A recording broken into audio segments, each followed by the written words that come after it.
तीनों सेनाओं में पेंशन बंद है। वर्तमान में केवल तीनों सेनाओं में ही पुरानी पेंशन का फायदा दिया जाता था, लेकिन केंद्र सरकार इसको भी बोझ समझ रही थी। इसलिए तीनों सेनाओं में अग्निवीर योजना लाकर पेंशन को ही बंद कर दिया। आप सभी को मेरा नमस्कार। मैं आपका दोस्त कुमार और आप देख रहे हैं अपना खुद का यूट्यूब चैनल ABN न्यूज। साथियों, चर्चा करने वाले हैं 8वें वेतन आयोग को लेकर। क्या चर्चाएं हैं, क्या विषय है, आज हमारा एक अहम निर्णय है। क्योंकि जैसे आप सभी जानते हैं, चुनावी नतीजे घोषणा की तरफ है और केंद्र कर्मचारियों का मत है कि 8वें वेतन आयोग कब आएगा, कब लागू किया जाएगा। ऐसे बहुत सवाल हैं जो कि कर्मचारी के मन में लगातार उठते होंगे।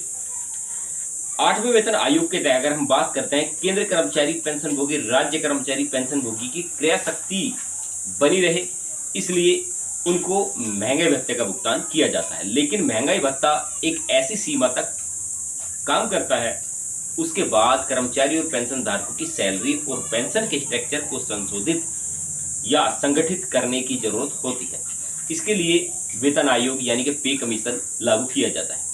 अगर आपको कंटेंट अच्छा लगे और चैनल पर आप पहली बार आए हैं तो चैनल को लाइक एंड सब्सक्राइब जरूर करें। साथियों, मैं आपको बताना चाहूं कि इसमें मैं आपको पूरी संपूर्ण वीडियो में क्या बताने वाला हूं, तो उसका सार आखिर क्या रहेगा मैं आपको वो स्टार्टिंग में बता देता हूं। पहले बात करूंगा कि हर 10 साल पर वेतन आयोग का गठन होता है। यह लाने का नियम क्या है, कब से लागू किया गया और किस किस डेट को लागू किया गया।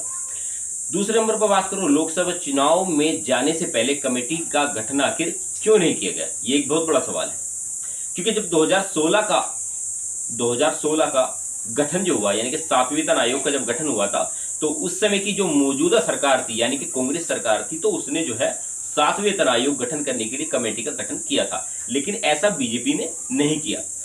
तीसरे नंबर बात करेंगे, सदन से भी आया यही जवाब। चौथे में बात करेंगे, सत्ता में वापसी के बाद नहीं आएगा सवाल। ये बहुत बड़ा सवाल उठने वाला है। 7वें वेतन आयोग की गई सिफारिश से 7वें वेतन आयोग के इस सिफारिश से को नहीं लागू किया जाएगा। 18 महीने का एरियर का क्या हुआ, पुरानी पेंशन को किया गया बंद, आखिर क्यों।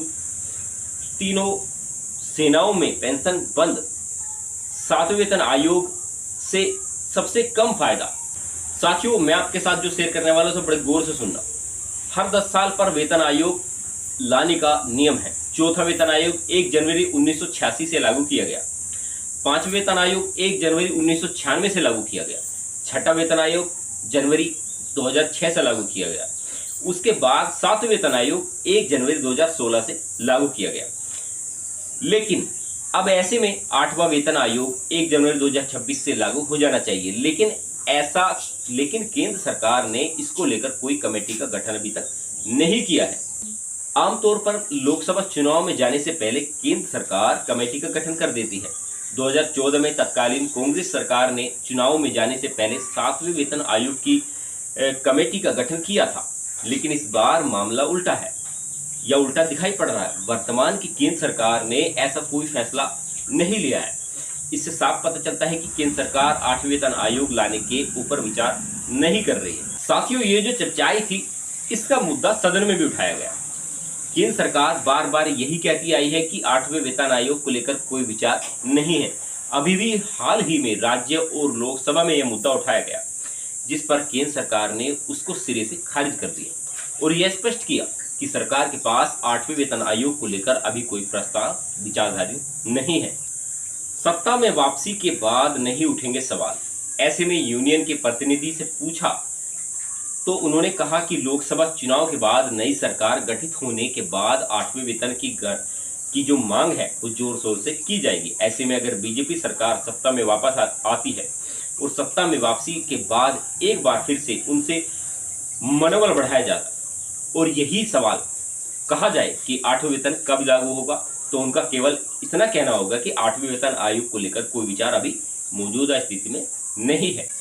जब समय था जनवरी 2016 का, तो उस समय कहा गया कि केंद्र कर्मचारी और पेंशन भोगी की सैलरी और पेंशन बढ़ाने के लिए कोई अलग नियम बनाने की जरूरत है। हर साल कर्मचारी और पेंशन भोगियों की सैलरी और पेंशन में बढ़ोतरी होनी चाहिए। सैलरी और पेंशन बढ़ाने के लिए 10 साल का इंतजार नहीं करना चाहिए। 7वें वेतन आयोग की सिफारिशों के अनुसार कर्मचारी और पेंशन धारकों की सैलरी और पेंशन में स्ट्रक्चर में हर साल बढ़ोतरी होनी चाहिए, लेकिन केंद्र सरकार ने 7वें वेतन आयोग की इन सिफारिशों को लागू नहीं किया। ऐसी उम्मीद थी कि लोकसभा चुनाव में जाने से पहले सरकार 8वें वेतन आयोग की कमेटी का गठन जरूर करेगी, लेकिन केंद्र सरकार ने उसको सिरे से खारिज कर दिया। साथियों, अब ऐसे में अटकलें ये भी लगाई जा रही हैं कि 8वें वेतन आयोग नहीं आएगा। अब ऐसे में लोकसभा चुनाव अगर केंद्र सरकार जीतती है और 2024 में फिर से सरकार का गठन करती है तो 8वें वेतन आयोग नहीं आएगा, क्योंकि केंद्र सरकार कभी भी नहीं चाहती कि 8वें वेतन आयोग आए। कर्मचारी और पेंशन भोगियों का भी बार बार यही कहना है कि वर्तमान सरकार कर्मचारी विरोधी है, कर्मचारियों के बारे में नहीं सोचती। ऐसे में अगर 8वें वेतन आयोग नहीं आएगा तो यह बात पूरी तरह से सिद्ध हो जाती है। साथियों, अब चर्चा करते हैं थोड़ी सी इसमें 18 महीने डीए अरेयर को लेकर, क्योंकि वो एक अहम मुद्दा है। वर्तमान की केंद्र सरकार ने कर्मचारी और पेंशन भोगियों का 18 महीने का महंगाई भत्ता रोक दिया। कोरोना को देखते हुए केंद्र सरकार ने 1 जनवरी 2020 से 30 जून 2021 तक का महंगाई भत्ता फ्रीज कर दिया। ऐसे में कर्मचारी बार बार पेंशनभोगी संगठनों की तरफ से डिमांड की गई कि इसको बहाल किया जाए, लेकिन केंद्र सरकार ने इसको बहाल नहीं किया। केंद्र सरकार अगर देना चाहती तो इसको दे सकती थी, लेकिन केंद्र सरकार की मंशा नहीं है कि कर्मचारी और पेंशन भोगियों को खुश करे। केंद्र सरकार केवल काम करवाना चाहती है, देना बिल्कुल नहीं चाहती। बीजेपी सरकार ने ही पुरानी पेंशन बंद की। 1 जनवरी 2004 के बाद जो कर्मचारी भर्ती हुए, ऐसे कर्मचारियों की पुरानी पेंशन को बंद करके उसकी जगह नई पेंशन स्कीम को लागू कर दिया। प्रधानमंत्री अटल बिहारी वाजपेयी जी के शासनकाल में यह निर्णय लिया गया। उसके बाद राज्य सरकार ने भी केंद्र सरकार के इस निर्णय को लागू किया। ऐसे में देखा जाए तो जितने भी कर्मचारियों के विरोध में नियम लाए गए वह भाजपा शासनकाल में ही लाए गए। अब एक ऐसी बात साथियों जो बिल्कुल अहम साबित होने वाली है, तीनों सेनाओं में पेंशन बंद है। वर्तमान में केवल तीनों सेनाओं में ही पुरानी पेंशन का फायदा दिया जाता था, लेकिन केंद्र सरकार इसको भी वो समझ रही थी, इसलिए तीनों सेनाओं में अग्निवीर योजना लाकर पेंशन को ही बंद कर दिया। अब तीनों सेनाओं में पेंशन का मुद्दा ही समाप्त कर दिया गया। कुछ लोगों का मानना है कि अगर केंद्र सरकार की सत्ता में वापसी होती है तो महंगाई भत्ता भी बंद कर दिया जाएगा। 6वें वेतन आयोग तत्कालीन केंद्र सरकार में कांग्रेस पार्टी के शासनकाल में लागू किया गया। 1 जनवरी 2006 से इसको लागू किया गया। केंद्र और पेंशन भोगियों का मानना है कि इस वेतन आयोग में सबसे बम्पर बढ़ोतरी देखने को मिली थी। 7वें वेतन आयोग भाजपा शासनकाल में आया था। इसमें केवल 10 से 15% की सैलरी और पेंशन में बढ़ोतरी देखने को मिली। ऐसे में यह बात साफ हो जाती है कि वर्तमान की केंद्र सरकार कर्मचारी विरोधी है। अगर 2024 में सत्ता में वापसी होती है तो 8वें वेतन आयोग भी भूल जाए, आप वो भी नहीं आने वाला। साथियों, अगर हम कितने भी टॉपिक उठाने का प्रयास करें, चाहे वो 7वें वेतन आयोग हो, महंगाई भत्ते को लेकर हो या आपका हाउस रेंट अलाउंस हो, ऐसे कई सारे टॉपिक हैं जो कि एक अहम चर्चा का विषय बने रहते हैं। जैसे कि आप मान लीजिए पुरानी पेंशन योजना जब बंद करी गई, उस समय जो शासनकाल था वो आपको मैंने बताया किसका था, लेकिन जो सत्ता में वापसी हुई बीच में, मैंने हर पार्टी के बारे में कहा है कि सत्ता में जिसकी वापसी हुई बीच में, क्या वो सरकार जो है पुरानी पेंशन योजना लागू नहीं कर पाई? उसका क्या कारण रहा?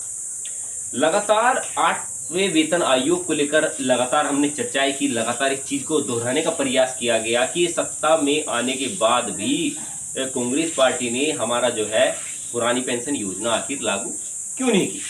आज जो हमारे साथ खड़े होने का वादा और मुहिम करते हैं। साथियों, लगातार आपसे बातें करते रहेंगे और 18 महीने डीए अरेयर को लेकर भी लगातार बातें करते रहेंगे। आप चैनल पर जाकर विजिट कर सकते हैं। अगर आपको वीडियो अच्छी लगी हो तो चैनल को सब्सक्राइब जरूर करना, और अगर लास्ट तक देख रहे हो तो इस वीडियो को शेयर जरूर करना।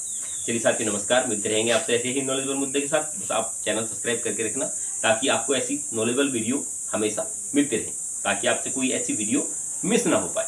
चलिए साथियों, मिलते हैं, तब तक के लिए नमस्कार, जय हिंद, वंदे मातरम।